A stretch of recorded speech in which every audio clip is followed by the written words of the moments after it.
자, 그 다음에 이제 네 번째, 요거는 별표 쳐두셔야 되는데, 지금까지는 글을 잘 못 쓰는 아이, 글쓰기 싫어하는 아이, 예를 들어서 제가 말씀을 드렸는데, 글을 잘 쓰는 아이들도 있어요. 그쵸? 자, 이런 주제로 글을 써봐. 그러면 연필을 쥐고 막 유창하게 막 써요. 근데 그 아이가 쓴 글을 읽어보면, 뭔가 두서가 없어요. 뭘 많이 썼는데, 자, 어렸을 때는 교사나 부모가 착각해요. 막 많이 쓴 아이 글을 보고 잘 썼다. 얜 글을 잘 쓰는구나.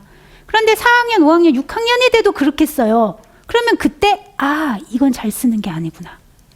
뭔가 일관성이 없어. 통일성이 없어. 그게 딱 나오거든요.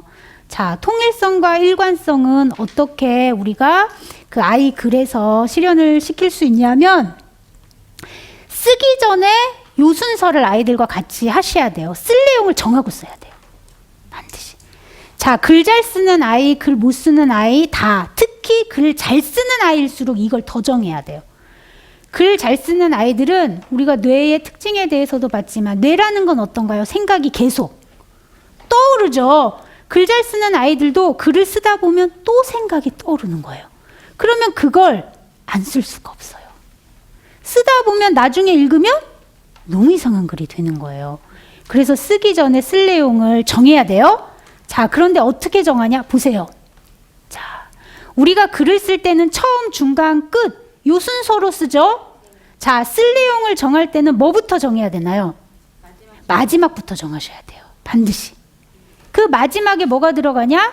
주제, 중심 생각이 들어가요. 마지막에. 자, 마지막에 주제, 중심 생각이 들어가니까 도대체 글의 끝에서 내가 뭘 말하고 싶은지를 먼저 정해야 된다는 거예요. 끝에서. 나는 이 글을 통해서 이런 얘기를 하고 싶어. 이런 느낌을 전해주고 싶어. 그걸 먼저 정하게 하고 그 다음에 중간 부분은 어떤 게 들어가는 거냐? 그것에 대해서 구체화시키는 거예요. 자세하게 쓰는 것. 예를 들어 내가 청소를 주제로 글을 쓴다. 그러면 글의 끝에 청소를 잘하자. 뭐 이걸 나는 끝에다가 쓰고 싶어요. 그러면 글의 끝에는 청소를 잘해자예요. 그러면 중간 부분은 이걸 구체화시킨다 했잖아요. 왜 잘해야 할까? 잘하면 뭐가 좋을까? 어떻게 잘할까? 요걸 쓰는 거예요. 요걸 정하셔야 돼요. 그래서 청소를 잘해야 되는 이유, 잘하면 뭐가 좋고 어떻게 잘할 수 있냐? 그거를 이제 중간 내용으로 정하고 그 다음에 맨 마지막에 첫 부분을 정하는 거예요. 우리는 글 쓸 때 처음에 뭐 쓰지? 요거부터 정하잖아요. 처음 시작이 어려우니까. 그런데 내용을, 쓸 내용을 떠올리고 정하는 과정은 끝부분이다.